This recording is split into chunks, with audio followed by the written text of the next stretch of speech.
ప్రభుత్వం అతిపెద్ద సంస్కరణలకు శ్రీకారం చుట్టబోతుంది. ఆర్థిక వ్యవస్థను బలోపేతం చేయడంతో పాటు సామాన్యులకు ఉపశమనం కల్పించే లక్ష్యంతో ఈ మార్పులను ప్రతిపాదించింది. దీనిలో భాగంగా ప్రస్తుతం ఉన్న పన్ను స్లాబులను తగ్గించి కేవలం 5% మరియు 18% స్లాబులను మాత్రమే కొనసాగించాలని యోచిస్తోంది. ఈ ప్రతిపాదన అమలైతే ప్రజల దైనందిన జీవితంలో ఉపయోగించే అనేక వస్తువులు, సేవలు చవకగా మారనున్నాయి. అన్ని రకాల మందులపై పన్నును 12% నుంచి 5%కి తగ్గిస్తారు. ముఖ్యంగా 30 రకాల క్యాన్సర్ మందులు, అరుదైన వ్యాధుల ఔషధాలను పూర్తిగా పన్ను రహితంగా మార్చనున్నారు. మెడికల్ ఆక్సిజన్, అయోడిన్ వంటి వాటిపై కూడా 5% పన్ను మాత్రమే ఉంటుంది.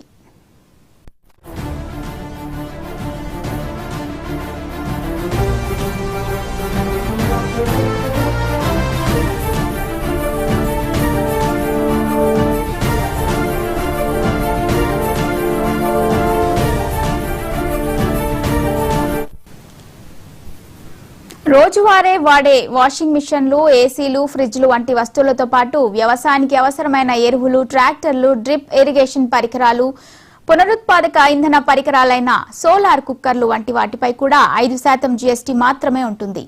ఇక టెక్స్టైల్స్, హ్యాండ్రీక్రాఫ్ట్, చవకైన ఫుట్వేర్, పెన్సిల్స్, మ్యాప్స్ వంటి విద్యకు సంబంధించిన వస్తువులపై కూడా పన్ను తగ్గనుంది.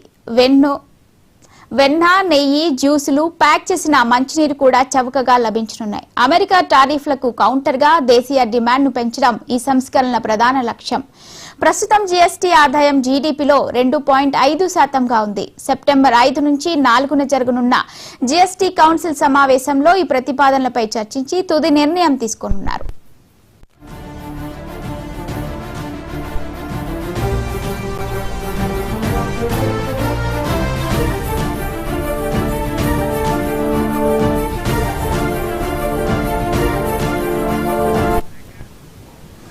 రెండు 2017లో వస్తు సేవల పన్ను జీఎస్టీ అమల్లోకి వచ్చిన తర్వాత కేంద్ర ప్రభుత్వం అతిపెద్ద సంస్కరణలకు శ్రీకారం చుట్టబోతుంది. ఇక ఇదే అంశంపై మరిన్ని అప్డేట్స్ మా ఢిల్లీ బ్యూరో చీఫ్ శిరీష్ అందిస్తారు. శిరీష్.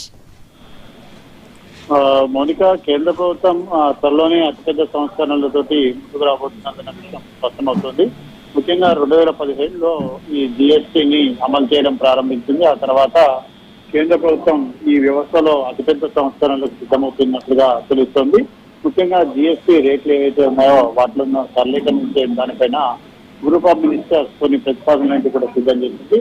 ఈ ప్రతిపాదనలపైన వచ్చే నెల అంటే సెప్టెంబర్ 3, 4 తేదీల్లో జరిగే జీఎస్టీ కౌన్సిల్ సమావేశంలో చర్చ అనేది కూడా జరపనున్నారు. అయితే గ్రూప్ ఆఫ్ మినిస్టర్స్ చేసిన ప్రతిపాదనల ప్రకారం చూసినట్లయితే ప్రస్తుతం ఉన్న 5%, 12%, 18%, 25% 4 స్లాబ్లు ఏవైతే ఉన్నాయో వాటిలో కేవలం 2 స్లాబ్లు మాత్రమే, అంటే 5%, 18% స్లాబ్లు ఉండేలాగా మార్పులంటి కూడా చేయబోతున్నారు. ముఖ్యంగా హెల్త్ కేర్ కు ప్రాధాన్యత అనేది కూడా ఇవ్వబోతున్నారు.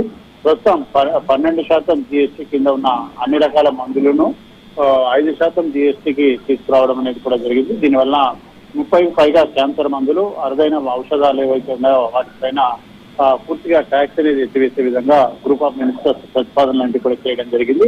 అదేవిధంగా medical oxygen, iodine, potassium iodate ఇలాంటి అన్నిటిపైన కూడా ప్రస్తుతం 12% పన్ను అనేది ఉంది. దీన్ని 5%కి తగ్గించడం కూడా జరిగింది.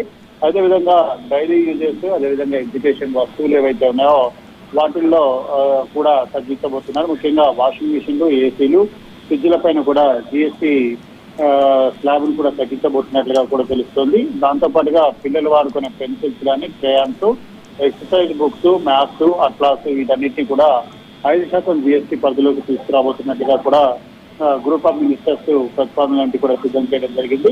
వ్యవసాయంతో పాటు పునరుత్పాదక ఇంధన వనరుల పైన కూడా జీఎస్టీని 5%కి తగ్గించబోతున్నట్టుగా తెలుస్తుంది. ముఖ్యంగా ఎరువులు, biopesticides, micronutrients, drip irrigation systems, అదేవిధంగా ట్రాక్టర్లు వీటన్నిటిపైన కూడా 5% జీఎస్టీ అనేది కూడా విధించబోతున్నారు. సోలార్ కుక్కర్లతో పాటుగా వాటర్ హీటర్ల వంటి ఈ పునరుత్పాదక ఇంధన వనరుల పరికరాలపైన కూడా తక్కువ శాతం జీఎస్టీ విధించే విధంగా ప్రతిపాదనలు కూడా సిద్ధం చేయడం కూడా జరిగింది. ముఖ్యంగా వెన్న, నెయ్యి, డ్రై ఫ్రూట్స్ తో పాటు జ్యూసులు, ఐస్ క్రీమ్, ప్యాకింగ్ డ్రింక్స్ ఏవైతే ఉన్నాయో వీటన్నిటిపైన కూడా 5% జీఎస్టీ అనేది కూడా విధించబోతున్నారు. వినోదం, ట్రాన్స్పోర్ట్, ముఖ్యంగా ఎకానమీ టికెట్ల పైనేమో 5%, ప్రస్తుతం అది 12% ఉంటే దాన్ని 5%కి తీసుకురావడం జరిగింది. ప్రీమియం ఎకానమీ టికెట్లు ఏవైతే ఉన్నాయో అంటే ఫ్లైట్లలో విధించే టికెట్లు ఏవైతే ఉన్నాయో అందులో 18% జీఎస్టీ ఉంటే దాన్ని అంటే 12% జీఎస్టీ ఉంటే దాన్ని 18%కి పెంచబోతున్నట్లుగా కూడా తెలుస్తుంది. సో మొత్తం మీద కూడా ఈ సంస్కరణలతోటి జిఎస్టీలో సంక్లిష్టత అనేది కూడా తగ్గుతుంది, సులభతరం అవుతుంది, ప్రజలపైన పన్నుల భారం అనేది కూడా తగ్గుతుంది అని చెప్పేసి కూడా కేంద్ర ప్రభుత్వం చెప్తోంది.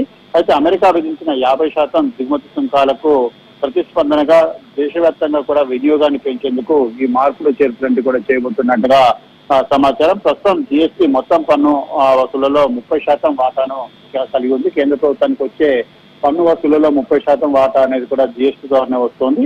సో మొత్తం మీద కూడా జీడీపీలో 2.5% అనేది కూడా దీని ద్వారానే వస్తుంది. కాబట్టి స్వాతంత్ర దినోత్సవం రోజు ప్రధాని నరేంద్ర మోడీ ఒక కీలక ప్రకటన చేశారు. ఆ ప్రకటన ప్రకారం జిఎస్టీ రిఫార్మ్ ను దీపావళి బహుమతిగా కూడా ప్రకటించారు. సో దసరా అనేది కూడా రానున్న నేపథ్యంలో వచ్చే నెలలో దసరా పండుగ సీజన్ మొదలవుతున్న నేపథ్యంలో దసరా కంటే ముందే ఈ బొనాంజాను కూడా ప్రకటించే అవకాశం ఉంది. దీని ద్వారా దేశవ్యాప్తంగా వస్తువుల యొక్క కొనుగోలు వినియోగాన్ని పెంచే విధంగా కేంద్ర ప్రభుత్వం చర్యలు చేపడుతుంది. Mounika, thank you Sirish.